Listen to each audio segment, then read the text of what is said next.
Hello बच्चों, Shri coaching classes में आपका स्वागत है। आज बच्चों हम लेकर आए हैं आपके लिए एक नया वीडियो और इसमें आज हम एक नई चीज़ और इस चैप्टर की बहुत प्रमुख चीज़ें हैं आज यहाँ से शुरुआत करने जा रहे हैं। तो बच्चों ध्यान से समझिए और अच्छे से पेन कॉपी लेकर बैठे, नोट करते चले जो इम्पोर्टेंट चीज़ लगे आपको। तो बच्चों आपने अभी तक रदरफोर्ड का परमाणु मॉडल भी पढ़ लिया, थॉमसन का परमाणु मॉडल भी पढ़ लिया और उनकी बेसिक जो परिभाषाएं थी समस्थानिक, समभारिक, न्यूट्रॉनिक, समन्यूट्रॉनिक, सम इलेक्ट्रॉनिक, ये सब पढ़ लिए।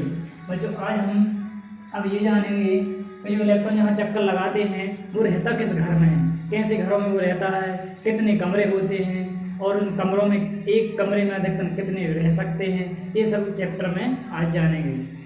तो बच्चों अब सबसे पहले प्रश्न बनता है, यहाँ पे सभी पहले प्रश्न नोट करेंगे। कोश एवं उपकोश किसे कहते हैं? क्या बनाएंगे बच्चों प्रश्न? कोश एवं उपकोश, कोश एवं उपकोश किसे कहते हैं? उदाहरण सहित लिखिए। तो बच्चों पहले लिखने से पहले इसको थोड़ा समझ लीजिए, तो कोश क्या होता है और उपकोश क्या होता है। बच्चों इनको और भी बहुत सारे नाम है, कोश भी बोलते हैं, इनको ऊर्जा स्तर भी बोलते हैं, है ना। ऊर्जा स्तर मतलब जैसी जिसकी ऊर्जा वैसा उसका स्तर। बच्चों होता क्या है, जैसे आपका ये नाभिक है जो परमाणु के नाभिक के चारों तरफ इस प्रकार से पूरे यहाँ पर कक्षाएं होती हैं। क्या होती है बच्चों? कक्षाएं। जैसे सौरमंडल में चारों तरफ ग्रह सूर्य के एक अपनी निश्चित कक्षा में चक्कर लगाते हैं, उसी प्रकार बच्चों इलेक्ट्रॉन भी इस नाभिक के चारों तरफ ऐसे चक्कर एक निश्चित कक्षा में लगाते हैं। बच्चों अब आप खुद सोचिए, जो सबसे पास में होगा नाभिक के उसको चक्कर कैसा लगाना पड़ेगा? कम, और उससे दूर होगा उसको थोड़ा सा ज़्यादा, और जो सबसे दूर होगा उसको सबसे ज़्यादा चक्कर लगाना पड़ेगा। तो बच्चों आप एक चीज़ और बताइए, अगर वो जितने पास होगा उसको उतनी कम ऊर्जा की जरूरत पड़ेगी क्योंकि वो पास में है। या पेट्रोल से समझ लीजिए उसको, गाड़ी से कोई जो गाड़ी हो पेट्रोल से चल रही है और उसको कम पेट्रोल की जरूरत पड़ेगी, कम एनर्जी की जरूरत पड़ेगी। जो सबसे दूर होगा उसको ज़्यादा पेट्रोल ज़्यादा एनर्जी की जरूरत पड़ेगी। हम ये कह सकते हैं जो इलेक्ट्रॉन नाभिक के पास में होते हैं उन्हें चक्कर लगाने के लिए कम ऊर्जा की जरूरत पड़ती है, जो दूर होते हैं उनको ज़्यादा की जरूरत पड़ती है। तो बच्चों हमने यहाँ पे चित्र को आपको शॉर्ट ऐसा संक्षिप्त में पूरा ना बता के इतना करके बता रहे हैं यहाँ पर। अब बच्चों यहाँ पे जो कोश होते हैं वो क्या होते हैं? तो बच्चों जो नाभिक के चारों तरफ इलेक्ट्रॉन जिस कक्षा में चक्कर लगाते हैं उसे हम क्या कहते हैं बच्चों? कोश कहते हैं। नाभिक के चारों तरफ इलेक्ट्रॉन जहाँ चक्कर लगाते हैं उसे हम क्या कहते हैं? कोश कहते हैं। उस पथ को कोश कहते हैं। अब कोशों को बच्चों हम यहाँ पर K, L, M और N से प्रदर्शित करते हैं, या फिर इनको हम गिनती से भी दर्शा सकते हैं 1, 2, 3 और 4। बच्चों यहाँ पर जो नाभिक के चारों तरफ जो हमने कक्षा बनाई है वो कितनी है? कोश, 4 कोश हैं बच्चों, है ना, 4 कोश हैं। तो इस प्रकार से इनका संकेत आपको अच्छे से याद रखना है। और जैसे जैसे दूरी बढ़ती है नाभिक से कोशों की, यहाँ पर इलेक्ट्रॉनों की संख्या भी बढ़ती जाती है। तो ये इसमें हम समझेंगे और परिभाषा लिखते हैं इसकी, और इसके बाद साथ में और भी समझते जाएंगे जो चीज़ें बची हुई हैं। तो बच्चों यहाँ पर सभी हेड डालेंगे कोश, या इसको एक नाम से और जानते हैं, इसका नाम लिख सकते हो ऊर्जा स्तर। तो इसमें लिखेंगे सभी नाभिक के चारों ओर का वह वृत्ताकार क्षेत्र। बच्चों वृत्ताकार क्यों? क्योंकि वृत्ताकार मतलब होता है गोल।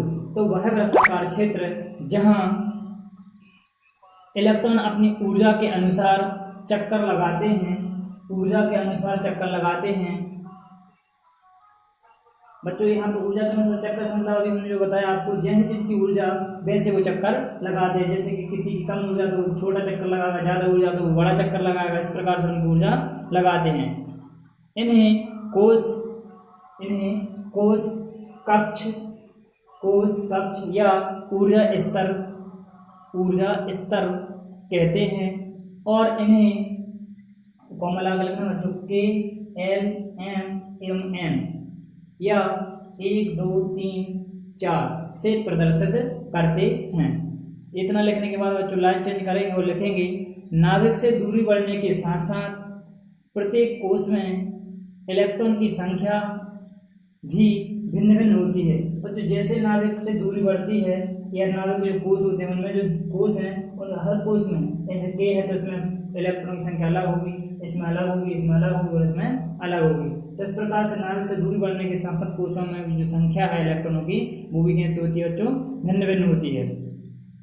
और जो चौथे कोष तक बोरवरी के अनुसार 2n² होती है। बोरवरी एक साइंटिस्ट है, उन्होंने एक सिद्धांत, एक तरह की थ्योरी दी थी। उन्होंने बताया था कि जो इलेक्ट्रॉन है वह 2n² की श्रेणी में बढ़ते हैं। अगर कोष n बराबर जो कोष को मान लें हम, n क्या है, कोष है, तो अगर हम n का मान वाले पहले कोष का रखें, जैसे कि मान लीजिए 2 गुणा n का मान कितना रख दिया, 1, तो यहाँ पर 1 का वर्ग, बच्चों कितना आएगा, यहाँ पर 2 आ जाएगा। इसका मतलब ये हुआ कि बच्चों पहले कोष में जो इलेक्ट्रॉन की संख्या है वो कितनी है, 2 है। अब इसी प्रकार से मान लीजिए 2 के वर्ग, n का मान यदि बच्चों 2 हो तो हमने n का मान 2 रख दिया और उसके ऊपर 2 दूनी 4, 4 दूनी 8। तो बच्चों दूसरे कोष में जो इलेक्ट्रॉन की संख्या हो सकती है अधिकतम कितनी हो सकती है, 8 अधिकतम हो सकती है, अधिकतम वाली संख्या है। इसी प्रकार 3 रखेंगे बच्चों तो कितनी हो जाएगी, 2 गुणा 3 का घात 2, तो यहाँ पे हो जाएगी 18। इस प्रकार से बच्चों ये संख्या जो है ऐसी ही बोरवरी ने दी थी कि अधिकतम इलेक्ट्रॉन की संख्या इस प्रकार से हो सकती है, 2, 8, 18, 32, है ना। तो ये था बच्चों कोष और कोष की परिभाषा। अब चाहे तो ये चित्र बना सकते हैं, हम इसको और अच्छे से बना देते हैं। ये चित्र बनाना है सबको, जिससे समझ में आए कि नाभिक कौन, ये बच्चों नाभिक और नाभिक के चारों तरफ ये इनके संक्षेप में बना रहे हैं बच्चों। पूरे गोले बना सकते हो आप, इस प्रकार से हमें आपको मात्र 4 गोले बना देना है, जिसको हम K, L, M, N, या फिर हम इनको 1, 2, 3 और 4। बच्चों ये बहुत बड़ा परमाणु है, इसको पूरा गोल करेंगे तो बहुत बड़ा बनेगा। तो इस प्रकार से बना सकते हो आप, हमने ये संक्षेप बता दिया यहाँ पर। ये चित्र बनाने के बाद बच्चों अब हेड डालेंगे दूसरे, और हेड डालेंगे उपकोष। इसको उप नाम लगा है, मतलब ये कोष का ही भाग है, और उप लगा है इसलिए इसको बोल रहे हैं उपकोष। तो ये कोष का भाग इसलिए उपकोष बोल रहे हैं। जब किसी चीज को बच्चों हम बांटते हैं तो उसमें उप शब्द लग जाता है ना, या संभाग, उपसंभाग, है ना। तो इस प्रकार से तो अब उपकोष बच्चों उसके समझ में आ रहा है का। एक तरह से बच्चों ऐसा भी कह सकते हैं कि जैसे कोष था ये हमारा क्या था, एक तरह का मकान था। क्या था बच्चों, मकान। अब उपकोष क्या आ गया बच्चों, उस मकान के अंदर कमरे आ गए। क्या आ गए बच्चों, कमरे आ गए। यहाँ पर ऐसा भी समझ सकते हैं, है ना। तो उपकोष क्या होते हैं, कोष को ही उपकोष में बांटा गया है। मान लो यहाँ पे एक पूरा कोष था, इस कोष में भी बहुत सारे कोष होंगे, और जो उपकोष होते हैं वो बच्चे होते हैं 4, S, P, D और F। तो बच्चों इस प्रकार से S, P, D, F बांटा गया है हमको कोषों को, और तो उनको हम बोलते हैं उपकोष। अब ऐसे सब में उपकोषों में बटे हुए हैं पूरे कक्षा के जो कोष थे, पूरे कोष किसमें बटे हुए हैं, उपकोषों में बटे हुए हैं, जो कि 4 होते हैं। उपकोषों की संख्या कितनी है बच्चों, 4 है, और कौन कौन से, S, P, D, F। और बच्चों इनमें उपकोषों में जो इलेक्ट्रॉनों की संख्या है वो भी बच्चों कैसे होती है, निश्चित होती है। S कक्षक में, S जो उपकोष है उसमें 2 इलेक्ट्रॉन, P कक्षक में 6, और D में आपके 10 इलेक्ट्रॉन, और F में आपके 14 इलेक्ट्रॉन इस प्रकार से होते हैं। इसके बाद बच्चों आगे तो यहाँ से बच्चों हेड डालेंगे सभी उपकोष और इसकी परिभाषा लिखेंगे। नाभिक के चारों ओर, बच्चों ये नाभिक है, नाभिक के चारों ओर का वृत्ताकार क्षेत्र जो कई छोटे छोटे, मतलब ये देखो छोटे छोटे भागों में बट गया है, जो कई छोटे छोटे कक्षों में बटा रहता है, उसे उपकोष या उपकक्ष या उप ऊर्जा स्तर कहते हैं। उप ऊर्जा स्तर कहते हैं।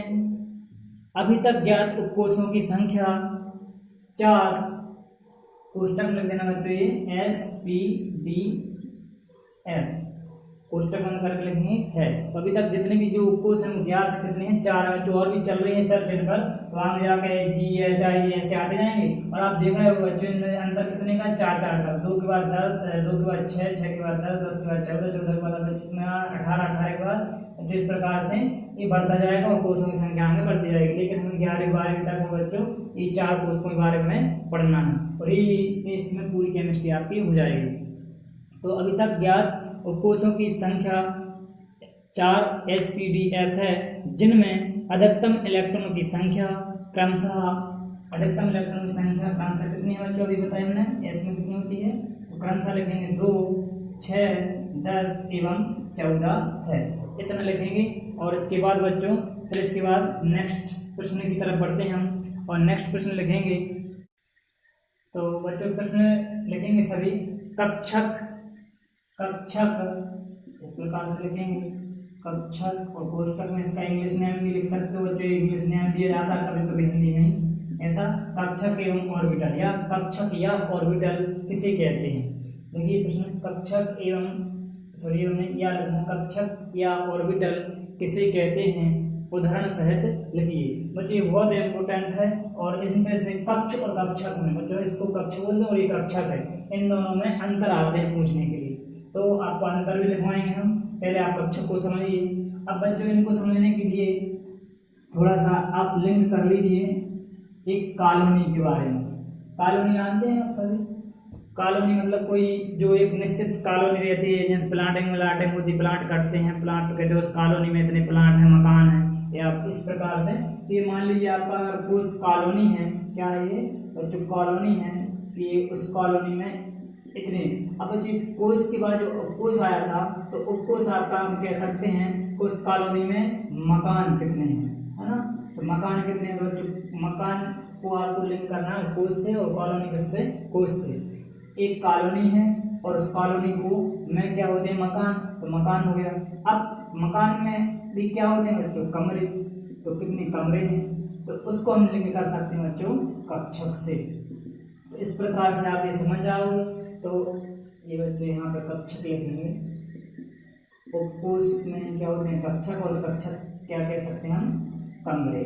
तो इस प्रकार से याद रखना है, कॉलोनी में मकान होते हैं और मकान में क्या होते हैं, कमरे। इसी प्रकार कोस में कोस होते हैं और कोसों में क्या होते हैं, कक्षक। तो इस प्रकार से आप याद रखना जिससे कंफ्यूजन ना हो। बहुत कंफ्यूजन होता है बच्चों इनमें, क्योंकि इसका जो एक और नाम हुआ है कक्ष, तो कक्ष और कक्षक में अंतर पूछे जाते हैं। अब बच्चों कैसे, तो आप समझ सकते हैं, मान लीजिए ये परमाणु की कक्षा है, जहाँ पे जो कक्ष हम बोल रहे हैं कक्ष है।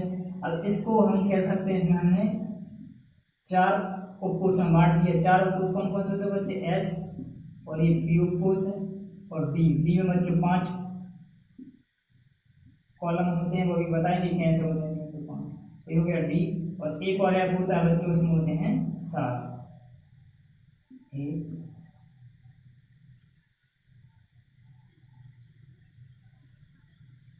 इस 7। तो इस प्रकार से बच्चों टोटल जो कोर्स हैं आपके 4 हैं पीडीएफ। अब बच्चों आपको दिख रहे होंगे कि एस में सिर्फ एक ही कमरा दिख रहा है आपको, कितने कमरे दिख रहे हैं, एक ही कमरा। इसका मतलब एस में कितने कक्ष हैं, कक्षक हैं 1। पी में बच्चों कितने दिख रहे हैं आपको, 3, और 3 है, इसका मतलब इसमें कक्षकों की संख्या कितनी है, 3 है।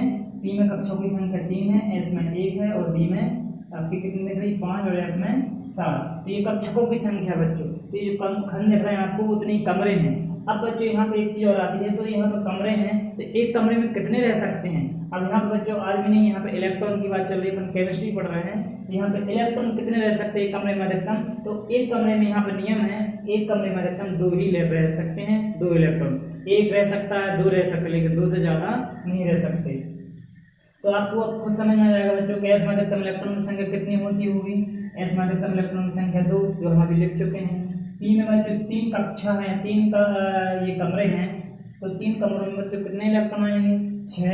ऐसे पी में कितने आ जाएंगे बच्चों, 10। एफ में कितने आएंगे, 14। तो ये इस प्रकार से आते हैं। आपको आप समझ में आ गया होगा कि 14, 2, 6, 10, 14 हमने कैसे लिखे थे। तो ये कक्षों में कितने कितने इलेक्ट्रॉन आ सकते हैं, उसी संख्या को हम यहाँ पर लिख रहे हैं, और इसको इस प्रकार से याद रखना है आपको, इससे याद रहे। तो अब नहीं कह सकते हैं बच्चों कि कक्षक वो स्थान होता है जहाँ इलेक्ट्रॉन के पाए जाने की संभावना सर्वाधिक होती है, क्योंकि बच्चों में कमरा का ही पता चला गया। अगर किसी ने कह दिया अगर पी कक्षक पी उपकोष के जो है पीएक्स कक्षक में इलेक्ट्रॉन की संख्या 2 है या 1 है, इतने इलेक्ट्रॉन है, तो अपन बता सकते हैं पीएक्स के से देखा बच्चों में। पी में आपको पता है कि 3 कमरे होते हैं, तो ये पहले को पीएक्स नाम देंगे, दूसरे को पी बार, तीसरे को पीजेड देंगे। ये बच्चों आगे समझेंगे आप, अक्ष वगैरह इनकी याद करनी आती हैं। तो यहाँ पीएक्स में कम इलेक्ट्रॉन की संख्या बताना, तो इलेक्ट्रॉन की संख्या बताना, जैसे ये हमने कह दिया पीएक्स में इलेक्ट्रॉन की संख्या 1 है, तो यहाँ पे इलेक्ट्रॉन को पाए जाने की संभावना यहाँ सर्वाधिक होती है, उसे हम क्या कहते हैं, कक्षक कहते हैं। और इस तरह में ऊपर नीचे कहीं भी हो सकता है, जहाँ पे इलेक्ट्रॉन का घनत्व ज्यादा होता है वो क्या कहते हैं, कक्षक। अब इसके बाद बच्चों सभी हेडिंग डालेंगे और इसकी परिभाषा लिखेंगे कक्षक की। कक्षक को ऑर्बिटल भी बोलते हैं। और इसमें लिखना सभी नाभिक के चारों ओर का वह त्रिविमीय क्षेत्र जहाँ पर इलेक्ट्रॉन के पाए जाने की संभावना सर्वाधिक होती है कक्षक कहलाता है। इसके बाद नीचे से लिखेंगे लाइन बदल के उपकोषों के आधार पर कक्षक 4 प्रकार के होते हैं। उपकोषों के आधार पर कक्षक 4 प्रकार के होते हैं तथा प्रत्येक कक्षक में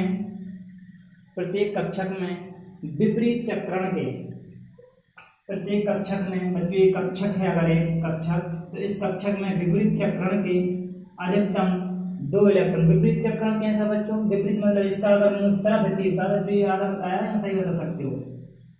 अगर इस तीर का निशान ऊपर की तरफ तो इसका नीचे की तरफ होगा, 2 इलेक्ट्रॉन जब भी होंगे तो विपरीत चक्रण बोलते हैं। विपरीत चक्रण वाले विपरीत चक्र करते हैं, एक क्लॉक घड़ी की दिशा में घूमता और एक घड़ी की विपरीत दिशा में, तो ये होता है विपरीत चक्रण। तो क्या लिखा बच्चों? इसके आगे लिखेंगे प्रत्येक कक्षक में विपरीत चक्रण के अधिकतम 2 इलेक्ट्रॉन होते हैं।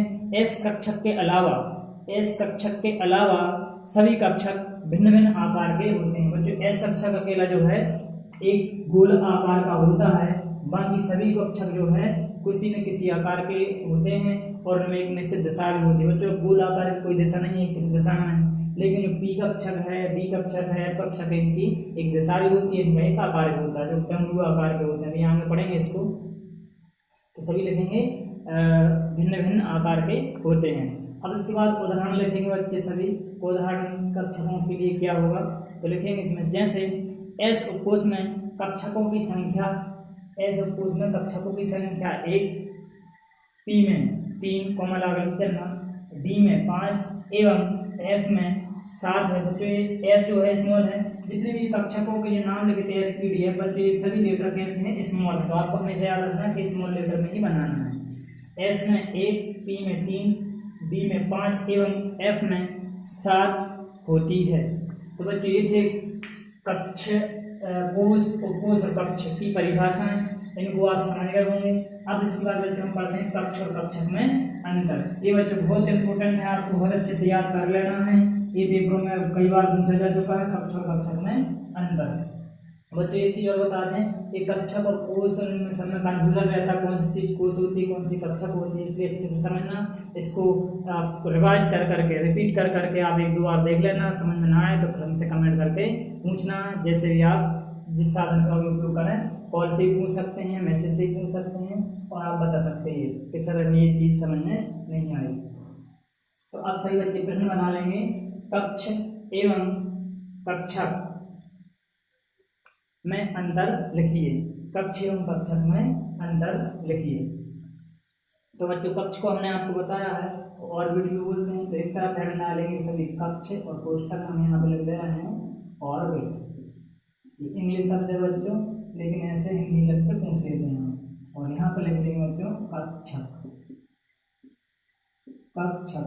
इसको बोलते हैं ऑर्बिटल। बहुत अच्छे से कर लेना सभी पॉइंट इसके बच्चों याद। ऑर्बिटल तो एक पहली बच्चों इनकी परिभाषा हो जाएगी। पहला अंतर तो कि नाभिक के चारों का वह वृत्ताकार मार्ग जहाँ पर इलेक्ट्रॉन जो है अपने चक्कर लगाते हैं वो क्या कहलाता है? कोष कहलाता है। तो पहली या इलेक्ट्रॉन गति करते हैं वो क्या कहलाता है? कक्ष या कोष कहलाता है। तो पहली इसमें लिखेंगे सबसे पहला अंतर, नाभिक के चारों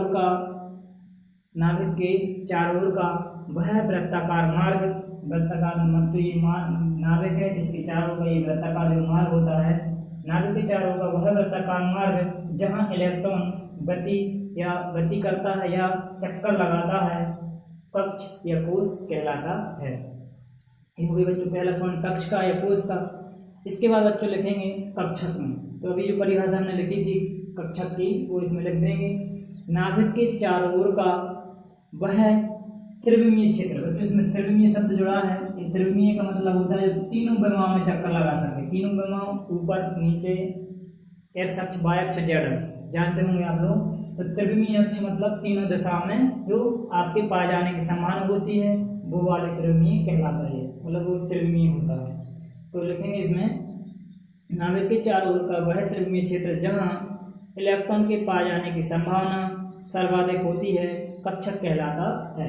इसके बाद बच्चों दूसरा पॉइंट कक्ष में लिखेंगे सभी कक्ष वृत्ताकार होते हैं। तो बच्चों आपने देखा कि जो कक्ष हैं कोष हैं वो सभी कैसे होते हैं, वृत्ताकार होते हैं, इनकी कोई अलग से दिशा नहीं है कि सीधे चले जाएं या त्रिभुज बना लें ना, सब गोल होते हैं। तो कक्ष क्या लिखेंगे यहाँ, सभी कक्ष वृत्ताकार होते हैं।